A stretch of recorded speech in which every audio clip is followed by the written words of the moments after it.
स्वागत है।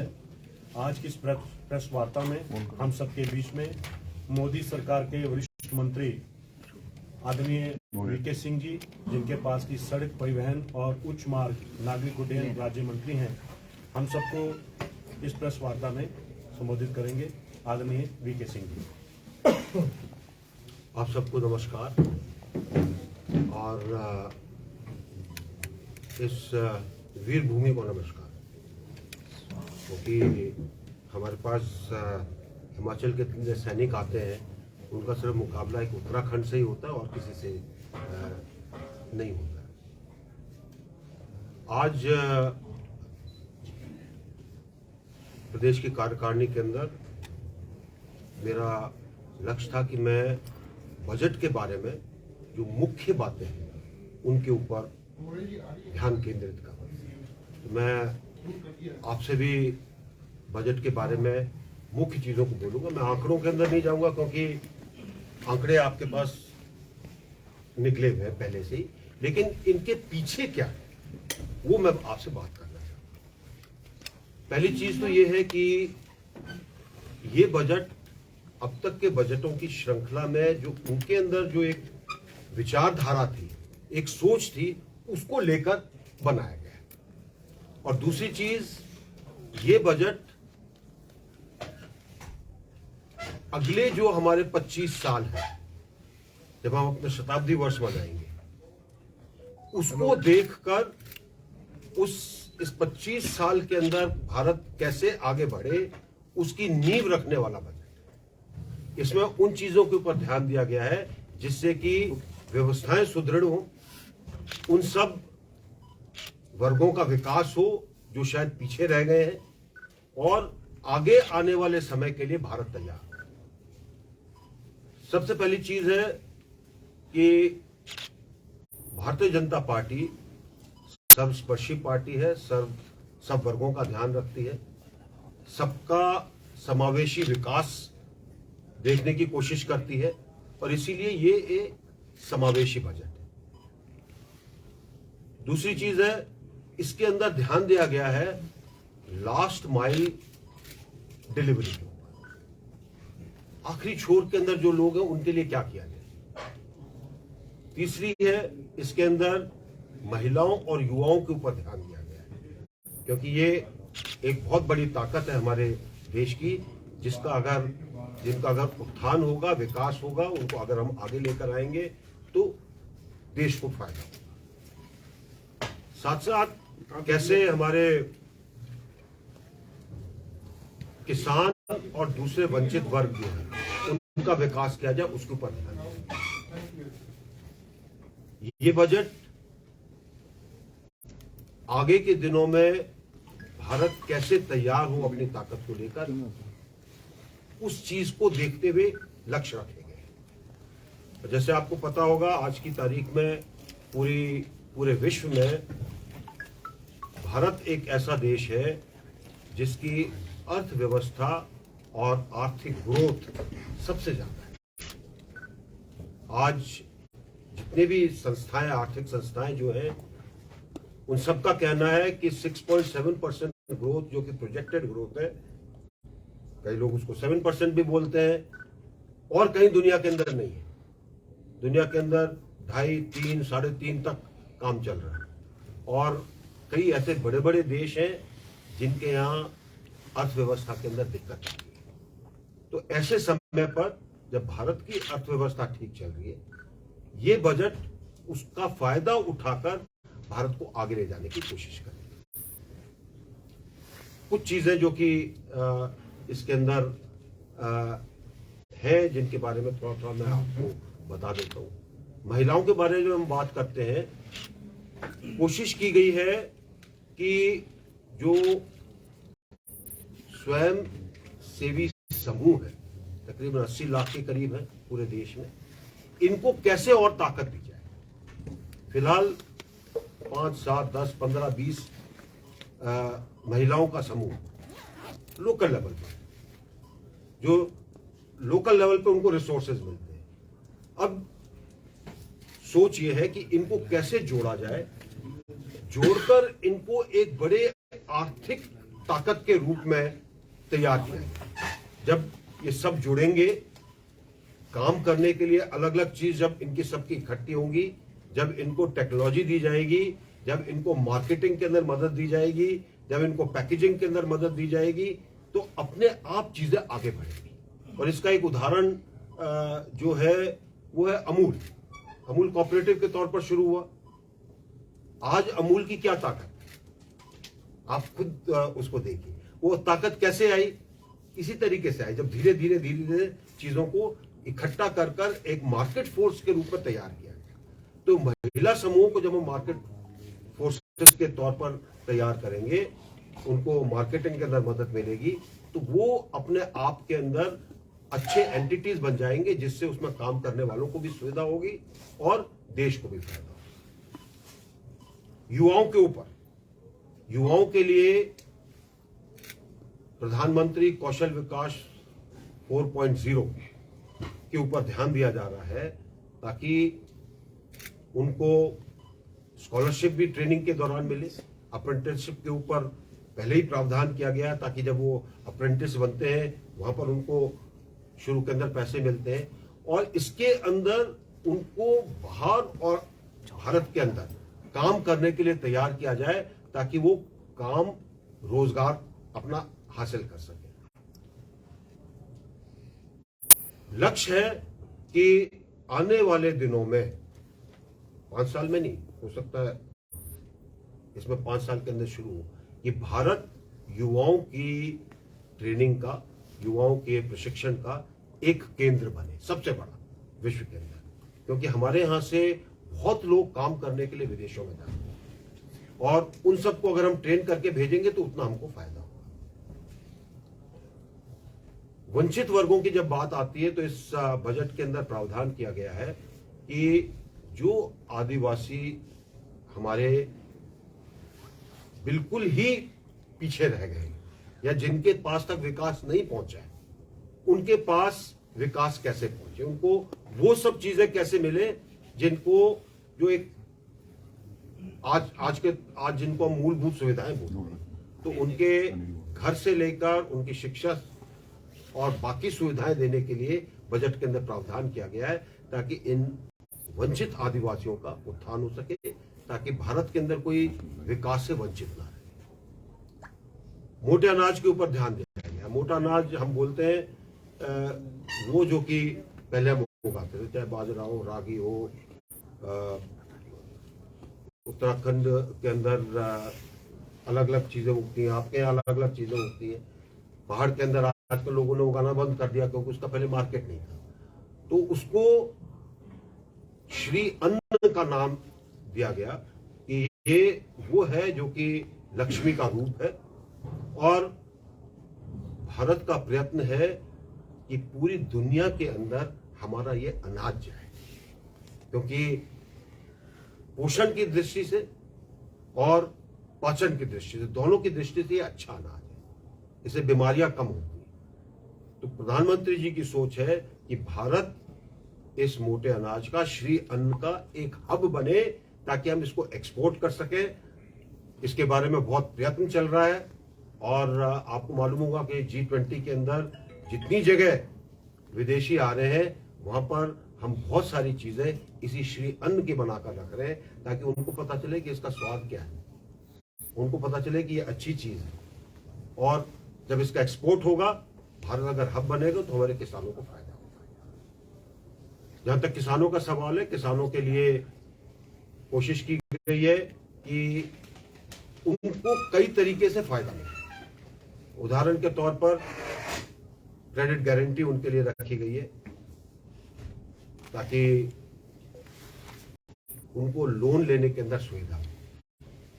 दूसरी चीज, उनको इस चीज के लिए तैयार किया जा रहा है कि उनके जो फार्म प्रोड्यूसिंग ऑर्गेनाइजेशन FPO जो वो बना रहे हैं, वो अपने इलाके के अंदर स्टोरेज फैसिलिटी तैयार कर सकें, उनको FCI के ऊपर डिपेंड ना करना पड़े स्टोरेज के लिए।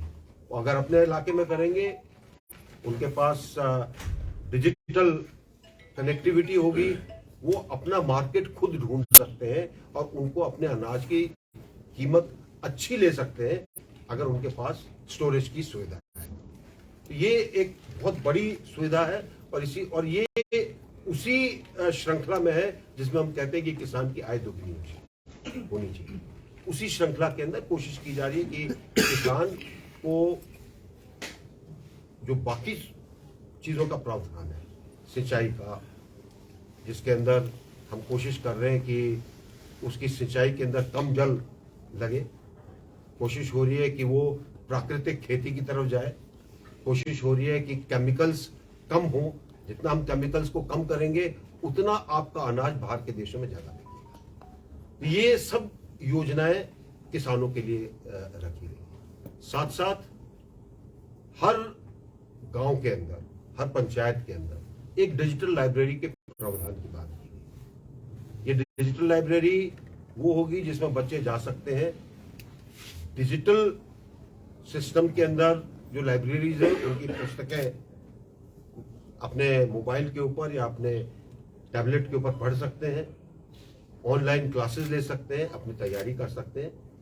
ये काम शुरू हो चुका है। उदाहरण के तौर पर जो मेरी कॉन्स्टिट्यूएंसी है गाजियाबाद, वहां पर गांवों के अंदर जो सचिवालय शुरू हुए उसके अंदर प्रावधान किया गया है एक जगह का जहां पर डिजिटल लाइब्रेरी का प्रावधान है। कनेक्टिविटी है, बच्चे आते हैं, बच्चे बैठते हैं, बच्चे अपनी तैयारी करते हैं, ऑनलाइन क्लासेस भी लेते हैं। ये सिर्फ इस एम से कि बच्चे को लाइब्रेरी उसके गांव के अंदर, उसको इधर उधर जाने की आवश्यकता ना। ये एक बहुत लाभकारी योजना है बच्चों की। मत्स्य पालन के ऊपर काफी ध्यान दिया गया। मत्स्य पालन में पहले भी ध्यान था, अब कोशिश की जा रही है कि उनकी मार्केटिंग, उनके स्टोरेज और उनके निर्यात को कैसे अच्छा किया जाए, इसके लिए प्रावधान किया गया। साथ साथ कर्नाटक के जो सेंट्रल इलाका है जहां पर थोड़ा अकाल का ज्यादा प्रभाव है, उसके लिए एक अलग इस बजट के अंदर प्रावधान है कि वहां पर लोगों को अकाल से बचने के लिए एक उसका स्थायी एक इलाज किया जाए। कैसे वहां पर माइक्रो इरिगेशन प्रोजेक्ट्स को शुरू किया जाए ताकि कम पानी में अच्छी खेती हो सके। ये बजट एक ऐसा बजट है जिसमें सभी चीजों को इकट्ठा कर कर कोशिश की गई है कि भारत के नीचे के स्तर से चीजें उठनी ऊपर शुरू हो ताकि ऊपर जाकर फायदा मिले। इसीलिए इसके अंदर एमएसएमईज के ऊपर ध्यान दिया है। एमएसएमईज के ऊपर क्रेडिट गारंटी भी है। एमएसएमईज के अंदर जो कोरोना के दौरान कई यूनिट ऐसी थी जो बंद हो गई क्योंकि जिनको उन्होंने सामान बेचा था उन्होंने पैसे नहीं दिए, और ज्यादातर उसमें सरकारी संस्थान थे जिनके पास पैसा शायद नहीं था।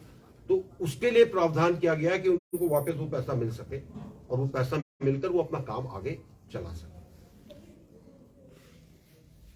ये अगर इस बजट को पूर्ण रूप से देखा जाए तो मध्यम वर्ग के लिए भी इसके अंदर टैक्स बेनिफिट है। मध्यम वर्ग के लिए टैक्स बेनिफिट ये है कि जो पहले 7 स्लैब थे उनको 5 कर दिया गया है, और 7 लाख तक कोई इनकम टैक्स नहीं है। नई जो टैक्स योजना है और एक पुरानी टैक्स योजना है, उसमें आप किसमें जाना चाहते हैं वो आपकी मर्जी पर छोड़ा गया है। आप इस साल नहीं ले सकते हैं, अगले साल आप कहें नहीं मेरे को तो पुरानी में फायदा था, आप पुरानी में जा सकते हैं। कोई आपके ऊपर बंदिश नहीं, सिर्फ बंदिश बिजनेस के ऊपर, यानी कि जो बिजनेस की जो आय है, जो बिजनेस करते हैं उनके लिए एक ही बार वो जा सकते हैं। यानी इस साल अगर उन्होंने कहा कि हम पुरानी में रहेंगे तो ठीक है, अगली बार जब वो नई में आते हैं तो फिर नई के अंदर ही रहेंगे। लेकिन आपके ऊपर इंडिविजुअल के तौर पर आपको कोई दिक्कत नहीं है, आप कितनी बार उसको करें। और जो नई जो प्रणाली है उसके अंदर कोशिश की गई है कि जो फायदा आपको पुरानी के अंदर पहले मिलता था उसको पहले से ही उसको डाल दिया जाए, ताकि आपको जो पुरानी के अंदर एक प्रावधान था कि आपने बचत करनी है, आपने इंश्योरेंस में डालोगे तो इतना पैसा मिलेगा, फला उसके अंदर आपको इस चीज का फायदा होगा, वो हट गया। उतना फायदा आपको नई के अंदर वैसे ही मिल जाएगा बिना उसके। तो ये एक बहुत बड़ा मध्यम वर्ग के लिए फायदा है। छोटा सा मैं आपको उदाहरण दे देता हूँ कि अगर 15 लाख तक की आय है, अगर आप पुरानी स्कीम में है तो आपको तकरीबन 3,75,000 के करीब रुपए बचाने पड़ेगा। 15 लाख में से 3.5 लाख आप अगर निकालना चाहते हैं तो आपको बड़ी दिक्कत है। तो उतना फायदा आपको 15 लाख के ऊपर नई स्कीम के अंदर अपने आप दे देगा, कोई आपको बचाने की जरूरत नहीं। ये जो आपको फायदा मिलने वाला था वो उसके अंदर नई स्कीम के अंदर मिलेगा। तो इसी तरीके से कोशिश कीजिए कि सब चीजों को सिंप्लीफाई किया जाए और भारत को आगे बढ़ने के अंदर मदद मिले। सर, आपने कहा कि बजट हम उसकी सराहना कर रहे हैं, आप भी कर रहे हैं, लेकिन आपने कहा कि बजट हर किसी के लिए बढ़िया है, तो अमूल ने बजट के बाद ही रेट 3 रुपये क्यों बढ़ा दिया? क्या रीजन रहा है किसका? अमूल ने दूध का रेट क्यों बढ़ा दिया जी? देखिए, अमूल के रेट बढ़ाने का बजट से कोई ताल्लुक नहीं। अमूल फायदा हुआ है हमें। एक मिनट, हम लोगों की क्या होती है समस्या, ये होती है हम हर चीज को बजट के तहत नहीं करते। अमूल ने बजट से नहीं बढ़ाया, वो अमूल के अपने मार्केटिंग रिसर्च का वो, अगर उनकी लागत बढ़ गई है कहीं पर, वो उसको बढ़ाएंगे या कम करेंगे। अब जो चीजें हैं, जो कुछ भी आपको मिल रहा है, अगर आज आपकी आय पिछले 10 साल में से दुगनी हो गई है, पर्सनल आय, बाकी चीजें नहीं महंगी हुई। अगर किसान की आय आपने दुगनी करनी है तो उसका अनाज भी थोड़ा सा महंगा बिकेगा। उसका अनाज अगर महंगा बिकेगा तो आपके जो पॉकेट है उसमें से जाएगा वो। इसी तरीके से जहां पर इनपुट कॉस्ट ज्यादा हो उसका दाम अपने आप बढ़ेगा, उसका बजट से कोई ताल्लुक नहीं। जब साहब आपने स्वयं सहायता समूहों के बारे में बताया कि आप किस तरह से उनको स्ट्रेंथन करने के लिए बजट चल रहा है, बजट में प्रावधान किया है। सरकारी उसमें ऐसे चीज बने हुए हैं, कुछ गैर सरकारी भी बने हुए हैं। आपकी सरकार ने सिर्फ जो सरकारी माध्यम से सेल्फ हेल्प ग्रुप हैं उनके लिए पॉलिसी बनाई है, लेकिन जो गैर सरकारी सबके लिए